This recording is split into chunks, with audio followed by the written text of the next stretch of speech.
नमस्कार साथियों, रंगी एजुकेशन में आपका हार्दिक स्वागत है। आज हम राष्ट्रपिता महात्मा गांधी पार्ट नंबर 3 का साथियों अपने अध्ययन करेंगे, जिसके अंदर महात्मा गांधी की प्रमुख उपाधियां, उनके प्रमुख स्थापित किए आश्रम या फार्म और प्रमुख एक उनके संघर्ष का आज अपने वर्णन करेंगे।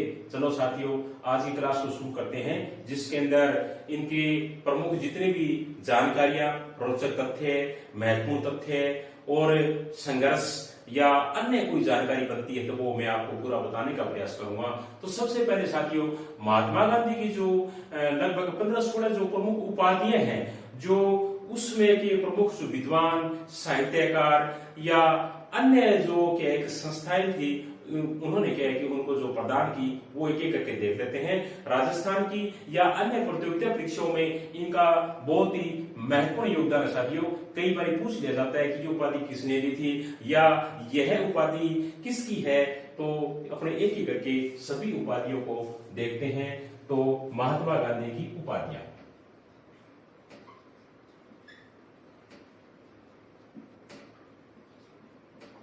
महात्मा गांधी की उपाधियां,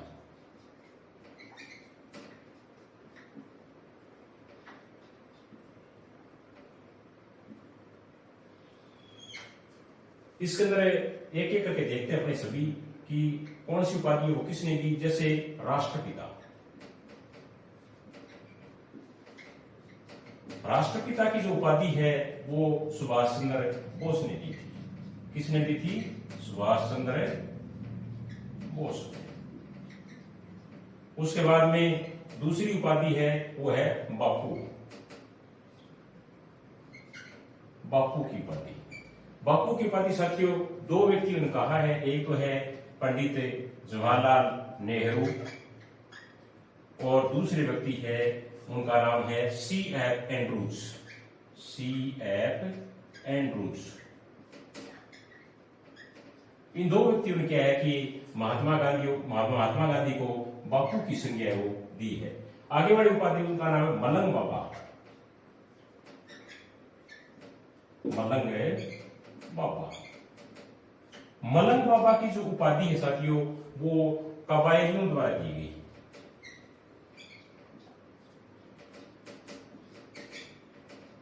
किनके द्वारा?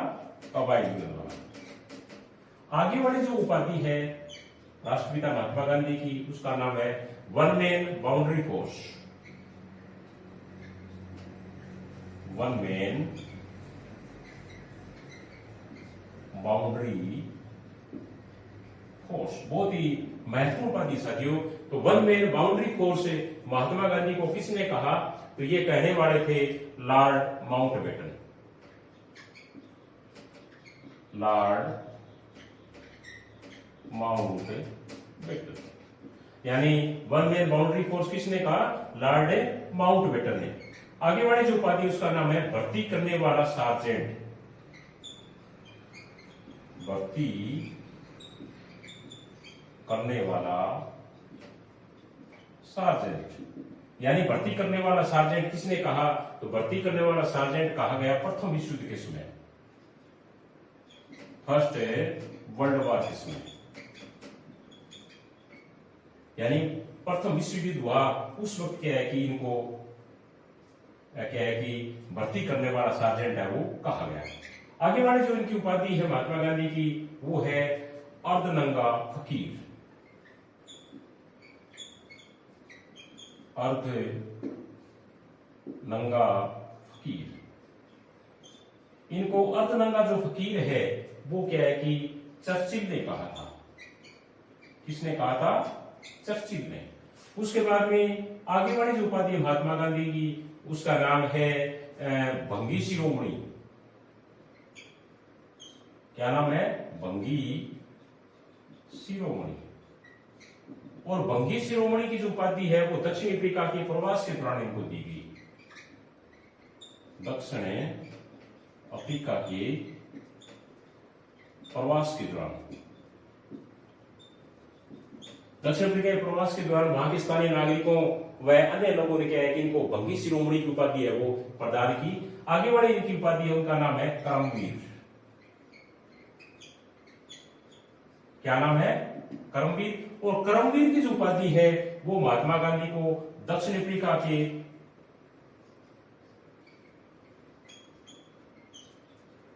इनके जो सहयोगी थे, यानी दक्षिण अफ्रीका के इनके जो सहयोगी थे, इन्होंने क्या है कि इनको करमवीर की उपाधि है वो दी। तो साथियों एक बार हम ये 8 उपाधियां दोबारा देख लेते हैं कि करके। राष्ट्रपिता किन्होंने कहा? राष्ट्रपिता सुभाष चंद्र बोस ने महात्मा गांधी को कहा था। बापू की उपाधि किसने दी? बापू की उपाधि पंडित जवाहरलाल नेहरू और CF एंड्रूज ने दी थी। मलंग बाबा किसने कहा? मलंग बाबा कबायलियों द्वारा कहा गया। वन मैन बाउंड्री फोर्स किसने कहा? One man boundary force Lord Mountbatten के द्वारा कहा गया। भर्ती करने वाला सार्जेंट किसने कहा?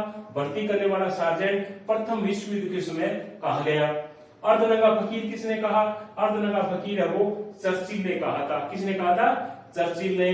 बंगी शिरोमणि किसने कहा? तो बंगी शिरोमणि है वो दक्षिण अफ्रीका के प्रवास के दौरान कहा गया।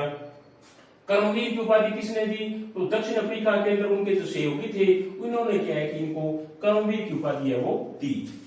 इन्होंने दी, इनके जो साथी थे, इनके जो सहयोगी थे, इन्होंने क्या है कि इनको करमवीर की उपाधि है वो प्रदान की। अब आगे वाली उपाधियां और देख लेते हैं साथियों कौन कौन सी है। उसके बाद में है भिखारियों का राजा। 9वीं जिनकी उपाधि है वो है भिखारियों का राजा। अब ये जो भिखारियों का जो राजा है ये उपाधि दी थी मदन मोहन मालवीय ने। किसने? पंडित मदन मोहन मालवीय। पंडित मदन मोहन मालवीय ने क्या है कि महात्मा गांधी को क्या कहा? भिखारियों का राजा। उसके बाद में आगे वाले जो इनकी उपाधि वो है दो महात्मा।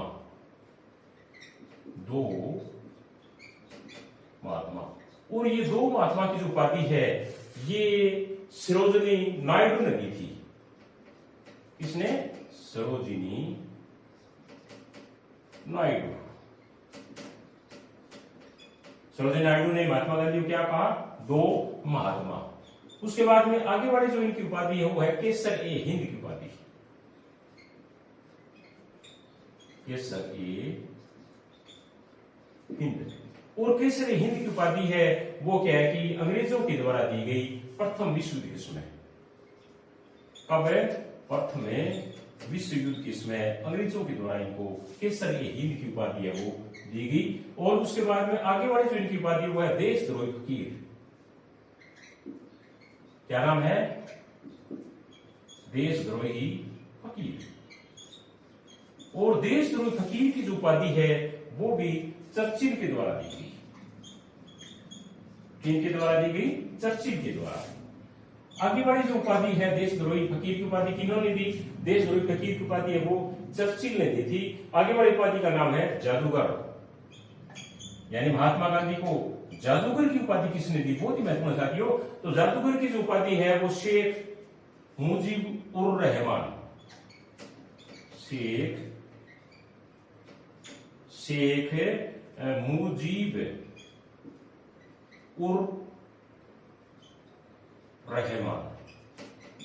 शेख मुजीब-उर-रहमान ने महात्मा गांधी को एक बहुत ही महत्वपूर्ण उपाधि दी थी। उस उपाधि का नाम है जादूगर। आधुनिक युग के अज्ञात शत्रु।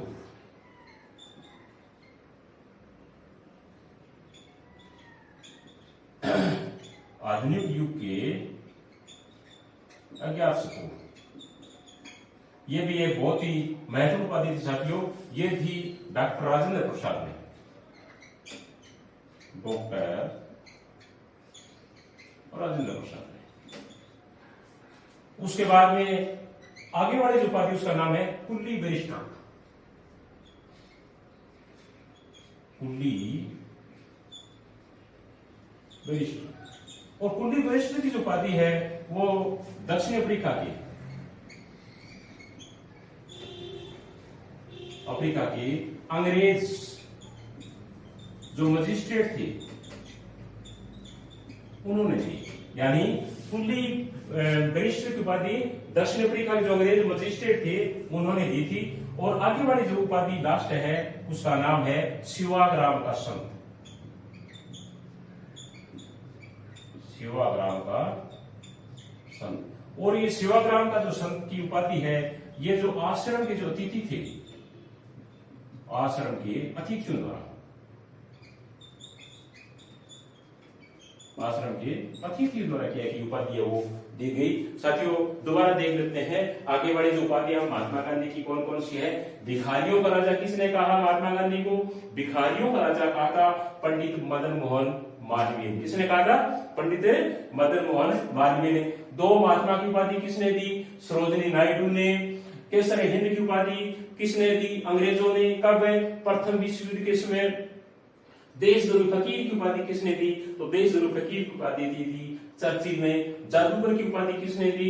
जादूगर की उपाधि दी थी शेख मुजीबुर रहमान ने। और आधुनिक की अजातशत्रु की उपाधि किसने दी? तो आधुनिक की अजातशत्रु की उपाधि है वो डॉक्टर राजेंद्र प्रसाद ने दी। कुली भ्रष्ट की उपाधि किसने दी? कुली भ्रष्ट की उपाधि दी दक्षिण अफ्रीका के अंग्रेज मजिस्ट्रेट ने। और अंतिम जो उपाधि है वो है सेवाग्राम का संत। और सेवाग्राम का जो संत की उपाधि है वो आश्रम के जो अतिथि थे उन्होंने क्या दी थी? किन्होंने दी थी? आश्रम के अतिथियों के द्वारा ये उपाधि है वो इनको दी गई। अब आगे साथियों महात्मा गांधी ने जो किया है कि आश्रम को या जो फार्म स्थापित किए थे वो अपने एक एक करके आश्रम और फार्म को देख लेते हैं। प्रतियोगिता परीक्षा से संबंधित क्या है कि अक्सर इनसे पूछ लिया जाता है कि महात्मा गांधी ने कौन सा आश्रम कब स्थापित किया या फार्म को कौन सा स्थापित किया। तो एक एक करके अपने देख लेते हैं। जैसे एक नंबर पे सबसे पहले है आश्रम का नाम है, फार्म का नाम है टोलस्टॉय फार्म। टोलस्टॉय। और टोलस्टॉय जो फार्म है ये जोहान्सबर्ग के अंदर स्थापित किया गया। कहां स्थापित किया गया? जोहान्सबर्ग दक्षिण अफ्रीका के अंदर। जोहान्सबर्ग के अंदर स्थापित किया गया दक्षिण अफ्रीका में। कब? 1902 के अंदर। अब आगे दो नंबर वाला, एक नंबर टोलस्टॉय फार्म हो गया, दूसरा है फिनिक्स फार्म।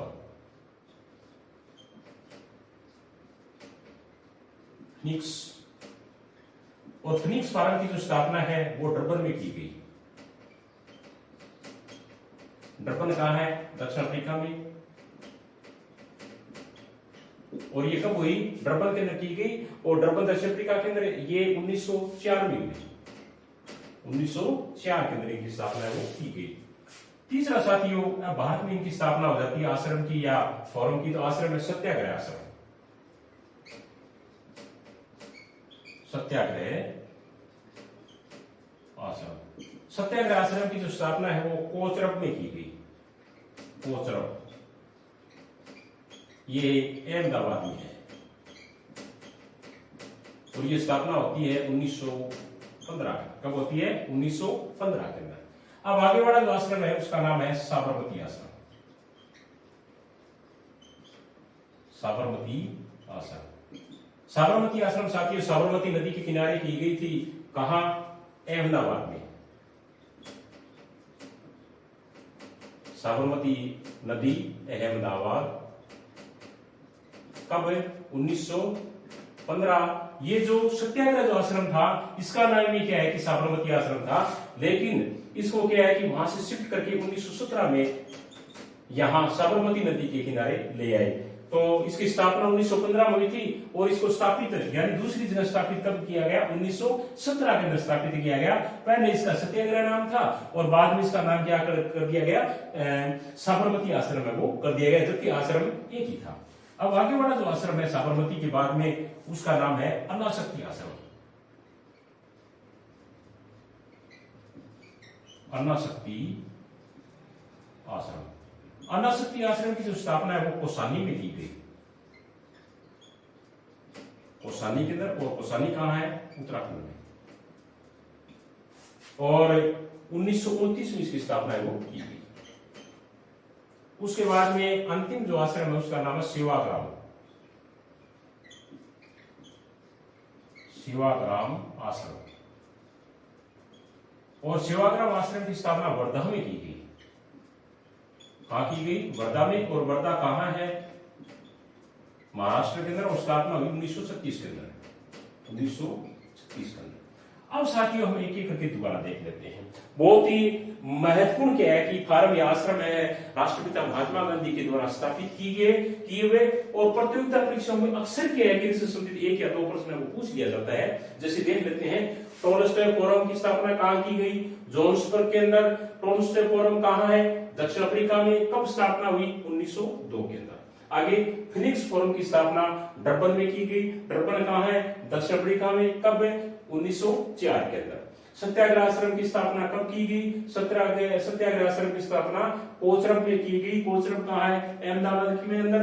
और कब हुई? 1915 के अंदर। अब उसी सत्याग्रह आश्रम को साबरमती नदी के किनारे लाया जाता है, तब इसका नाम क्या हो जाता है? साबरमती आश्रम। और ये कब लाया जाता है? 1917 के अंदर। जबकि स्थापना कब हुई थी? 1915 के अंदर। यानी सत्याग्रह आश्रम और साबरमती आश्रम एक ही था। उसके बाद में इसको वहां से शिफ्ट कर दिया जाता है साबरमती नदी के किनारे। आगे वाला जो आश्रम था उसका नाम है अनासक्ति आश्रम। क्या नाम है? अनासक्ति आश्रम। और ये कौसानी जो कि उत्तराखंड के अंदर है, 1929 के अंदर इसकी स्थापना है वो की जाती है। आगे वाला जो आश्रम है उसका नाम है सेवाग्राम आश्रम। क्या नाम है? सेवाग्राम आश्रम। और वर्धा जो महाराष्ट्र के अंदर है, 1936 के अंदर इसकी स्थापना की जाती है। तो साथियों ये थे महात्मा गांधी के द्वारा स्थापित किए गए फार्म और आश्रम, जो कि बहुत ही महत्वपूर्ण है। मैंने आपको पूरा अच्छी तरीके से इनको समझाने का प्रयास किया है। आशा है कि ये आपको बहुत बढ़िया तरीके से समझ में आ जाएगा। अब आगे क्या साथियों, एक हम महात्मा गांधी से संबंधित आंदोलन है वो देख लेते हैं, और आंदोलन का नाम है असहयोग आंदोलन। क्या नाम है? असहयोग आंदोलन। ये 1920 और 21 के अंदर ये हुआ था। इसकी शुरुआत है वो 1 अगस्त 1920 से मान जाती है। तो असहयोग आंदोलन का मतलब ये था कि गांधी जी ने जब अंग्रेजों से अनुविनय किया कि भारत को आजाद कर दिया जाए और इनसे संबंधित देश के नागरिकों को जितनी भी समस्याएं हैं, उत्पीड़न है, उसको बंद किया जाए, तब अंग्रेजों ने उसको मना कर दिया। तब गांधी जी ने क्या किया कि अंग्रेजों का साथ देने का, सहयोग करने का जो उनका जो पहले का जो चल रहा था वो उन्होंने बंद कर दिया। यानी हम आपका किसी भी प्रकार से सहयोग है वो नहीं करेंगे। और 1 अगस्त 1920 को यह कह दिया कि हम आज से ही क्या है कि असहयोग आंदोलन है वो शुरू करते हैं। और गांधी जी ने इसके लिए कलकत्ता का जो विशेष अधिवेशन हुआ था 1920 के अंदर, असहयोग आंदोलन का प्रस्ताव वो पास करवाया। यानी असहयोग आंदोलन का जो प्रस्ताव है वो जो कलकत्ता विशेष अधिवेशन हुआ था उनके अंदर से पास करवाया। लेकिन 1920 दिसंबर का, यानी दिसंबर 1920 नागपुर का जो अधिवेशन हुआ था, नागपुर अधिवेशन हुआ था, इसके अंदर क्या है कि इसके ऊपर मोहर लगा दी गई और मंजूरी दे दी गई कि ऐसे आंदोलन वो चलेगा। तो इसको प्रस्ताव को मंजूरी कब मिली? पूर्ण रूप से मंजूरी कब मिली? दिसंबर 1920। और अधिवेशन कौन सा था? नागपुर का वार्षिक अधिवेशन जो कांग्रेस का हुआ था वहां पर दिसंबर 1920 नागपुर का वार्षिक अधिवेशन को वहां मंजूरी दी गई असहयोग आंदोलन को पूर्ण रूप से संचालित करने में। लेकिन व्यापक रूप से ये महात्मा गांधी के नेतृत्व में जनवरी 1921 इसकी शुरुआत हो जाती है। और गांधी जी के नेतृत्व में क्या है कि शुरू किया गया, यानी गांधी जी के नेतृत्व में शुरू किया गया यह पहला अखिल भारतीय सत्र का आंदोलन था। साथियों बहुत ही महत्वपूर्ण है, यानी जिसकी लीडरशिप गांधी जी कर रहे हैं और पूरे देश के अंदर व्यापक रूप से जो क्या है कि आंदोलन किया जा रहा है, वो पहला अखिल भारतीय सत्र का जो आंदोलन था वो था असहयोग आंदोलन। याद रखना बहुत ही महत्वपूर्ण है। पूरे देश के अंदर जो एक साथ जो आंदोलन किया गया, व्यापक स्तर पर जन आंदोलन किया गया, उसका नाम क्या था? असहयोग आंदोलन। और उसका नेतृत्व करने वाले कौन थे? वो थे महात्मा गांधी। मुख्य रूप से जो इसके अंदर जो मांग थी वो मांग थी साथियों असहयोग आंदोलन की, वो मांग थी 4। कौन कौन सी मांग? एक एक करके मैं आपको बता देता हूं। पहली जो इसके अंदर मांग है वो है खिलाफत मुद्दा। खिलाफत मुद्दा। नंबर 2, दूसरी नंबर की जो मांग है वो है रोड एक्ट। Road act. और तीसरी जो इनकी मांग थी वो थी स्वराज्य प्राप्ति। और चौथी जो इनकी जो मांग थी वो जलियांवाला बाग और उसके बाद का जो उत्पीड़न के जो बाद में जो उत्पीड़न कर रहे थे उनके न्याय की मांग थी साथियों। ये इनकी चार ऐसे युगांतर में महात्मा गांधी की बहुत ही प्रमुख मांगे थी। चारों कौन कौन सी? एक तो खिलाफत मुद्दा था, इसको हल किया जाए। रोल्ट एक्ट है, इसको हल किया जाए, इस मामले को हल किया जाए। और स्वराज्य प्राप्ति है, इसको भी हल किया जाए, इसको दिया जाए। और जलियांवाला बाग जो हत्याकांड हुआ था उसकी जांच और जो उसके बाद में उत्पीड़न जो अंग्रेज लोग कर रहे थे भारतीय नागरिकों का, वो क्या है कि इनकी प्रमुख मांगों के अंदर शामिल था। तो ऐसे लोक आंदोलन की प्रमुख रूप से ये चार मांगे थी।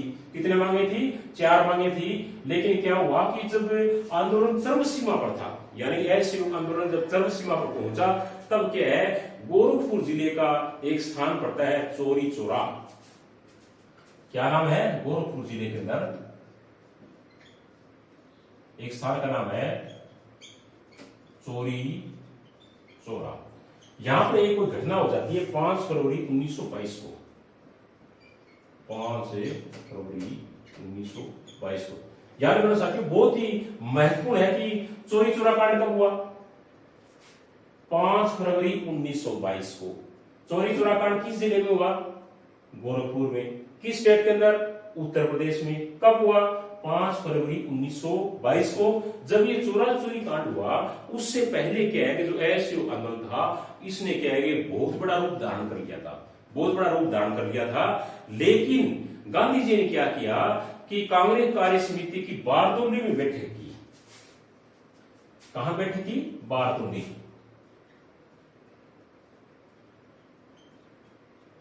बारदोली नामक स्थान है, वहां क्या है कि गांधी जी ने बैठक की 12 फरवरी 1922।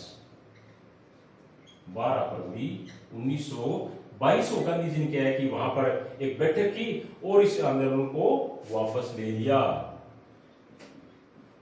बहुत ही महत्वपूर्ण फैसला लिया गया साथियों, जब आंदोलन बिल्कुल ही उच्च स्तर के ऊपर था और सब जगह भारत के अंदर क्या है कि तोड़ फोड़, आगजनी और अंग्रेजों का बिल्कुल विरोध उग्र तौर पर जनता है वो कर रही थी। उसी वक्त गोरखपुर के चौरी चौरा नामक स्थान पर 5 फरवरी 1922 को एक कांड हो जाता है, जिससे गांधी जी बहुत ही दुखी होते हैं। उन्होंने क्या है कि बारदोली में कांग्रेस कार्य कमेटी की जो बैठक बुलाई और उनके अंदर उन्होंने क्या है कि इस आंदोलन को वापस लेने का फैसला लिया।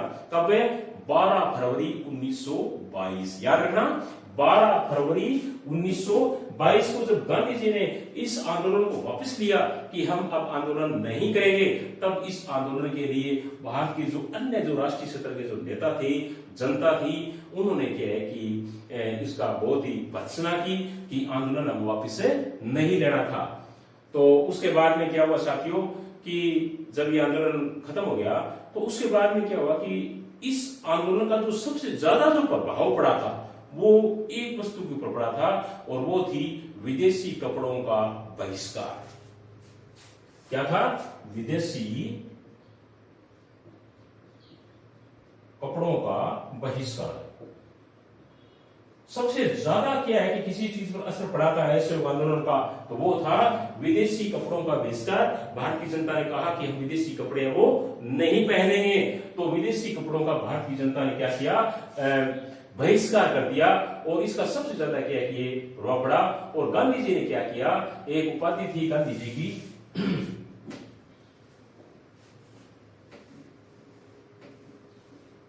यानी असहयोग आंदोलन के दौरान ही गांधी जी ने क्या किया? अपनी जो उपाधि थी, कौन सी उपाधि? केसर ए हिंद। केसर ए हिंद की उपाधि, ये क्या है साथियों? अंग्रेजों को वापस लौटा दी। ये नहीं चाहिए हमें आपकी उपाधि। और दूसरे गांधी जी, दूसरे एक और भी नेता थे। एक तो केसर हिंदी की उपाधि क्या गांधी जी ने लौटा दी। दूसरी एक उपाधि थी राय बहादुर की उपाधि। राय बहादुर, ये राय बहादुर की जो उपाधि थी ये थी जमनालाल बजाज की। जमनालाल बजाज। जमनालाल बजाज ने भी क्या है कि अपनी उपाधि है वो अंग्रेजों को वापस लौटा दी, यानी दो महापुरुषों ने केसरी हिंद की उपाधि गांधी जी की थी वो अंग्रेजों को वापस लौटा दी, और राय बहादुर की जो उपाधि थी जमनालाल बजाज की, तो जमनालाल बजाज ने भी किया कि उपाधि अंग्रेजों को वापस लौटा दी, यानी इस उपाधि का त्याग कर दिया। उसके बाद में क्या हुआ कि 10 मार्च 1922, याद रखना कब है, 10 मार्च 1922 ईस्वी को, 10 मार्च 1922 ईस्वी को महात्मा गांधी को राजद्रोह के आरोप में गिरफ्तार कर लिया गया और 6 वर्ष की जेल हुई। कितने वर्ष की जेल हुई गांधी जी को? 6 वर्ष की जेल, यानी 10 मार्च 1922 को महात्मा गांधी को राजद्रोह के आरोप के अंदर गिरफ्तार कर लिया गया और 6 वर्ष की सजा वो गांधी जी को सुनाई गई। लेकिन फरवरी 1924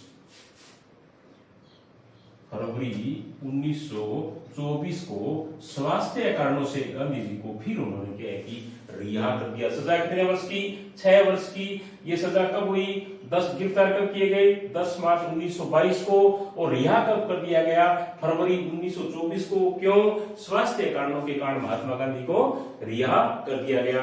अब असहयोग आंदोलन के अंदर बहुत ही महत्वपूर्ण प्रश्न भी है साथियों कि असहयोग आंदोलन के अंदर सबसे पहले जो गिरफ्तारी देने वाले जो नेता थे उनका नाम है मोहम्मद अली जिन्ना। क्या नाम है? मोहम्मद अली जिन्ना। इन्होंने क्या है असहयोग आंदोलन के दौरान सबसे पहले अंग्रेजों को गिरफ्तारी दी थी अपनी। उस नेता का नाम क्या है? मोहम्मद अली जिन्ना।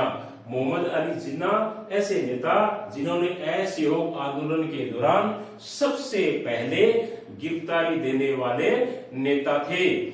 और मार्च 1921 के अंदर, याद रखना, मार्च 1921 के अंदर विजयवाड़ा सम्मेलन है।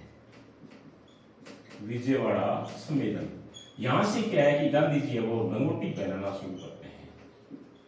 लंगोटी, यानी गांधी जी ने कहा कि मार्च 1924 के अंदर, 1921 के अंदर, मार्च 1921 के अंदर विजयवाड़ा कांग्रेस का जो सम्मेलन हुआ था उसमें गांधी जी ने क्या है कि लंगोटी पहनना शुरू किया। बहुत बढ़िया प्रश्न बनता है कि गांधी जी ने लंगोटी पहनना कब शुरू किया, किस सम्मेलन से शुरू किया? तो गांधी जी ने लंगोटी पहनना विजयवाड़ा जो सम्मेलन हुआ था वहां से शुरू किया। कब? मार्च 1921 में। और बेलगांव जो कर्नाटक के अंदर, बहुत महत्वपूर्ण प्रश्न बनता है साथियों, बेलगांव कर्नाटक, बेलगांव कर्नाटक। बेलगांव कर्नाटक में क्या हुआ कि 1924 बहुत ही महत्वपूर्ण बनता है। गांधी जी से संबंधित एकमात्र ऐसा सम्मेलन हुआ है बेलगांव कर्नाटक के अंदर जिसमें महात्मा गांधी कांग्रेस के अध्यक्ष चुने गए। इस मतलब सम्मेलन के अंदर गांधी जी ने कार्यक्रम की अध्यक्षता की। तो वो कौन सा था? बेलगांव कांग्रेस अधिवेशन। बेलगांव अधिवेशन, बेलगांव कहाँ है? कर्नाटक के अंदर। ये कब हुआ? 1924 में। महत्वपूर्ण क्यों है कि एकमात्र ऐसा अधिवेशन जिसमें गांधी जी ने क्या है अध्यक्षता की थी, यानी गांधी जी कांग्रेस के अध्यक्ष एकमात्र एक सम्मेलन में चुने गए थे, वो था 1924 का बेलगांव कर्नाटक अधिवेशन। और इसी अधिवेशन के अंदर गांधी जी ने चरखा संघ की स्थापना की। यानी इसी अधिवेशन के अंदर किस चीज की स्थापना की? चरखा संघ। प्रश्न भी आ सकता है साथियों कि चरखा संघ की स्थापना कब की गई? 1924 के अंदर। किस अधिवेशन में? बेलगांव अधिवेशन के अंदर। बेलगांव अधिवेशन क्यों प्रसिद्ध है? बेलगांव अधिवेशन इसलिए प्रसिद्ध है कि गांधी जी ने एकमात्र इसी अधिवेशन की अध्यक्षता की थी, या गांधी जी एकमात्र इसी अधिवेशन के अंदर कांग्रेस के अध्यक्ष है वो चुने गए थे। तो साथियों ये था राष्ट्रपिता महात्मा गांधी का पार्ट नंबर 3। जितनी जानकारी बनती थी वो मैंने आपको पूरे का बताने का प्रयास किया है। इनसे संबंधित आगे का जो नॉलेज है वो हम आगे वाले पार्ट लेके आएंगे। आशा है आज का वीडियो आपको बहुत ही पसंद आएगा। इसी के साथ थैंक यू, धन्यवाद।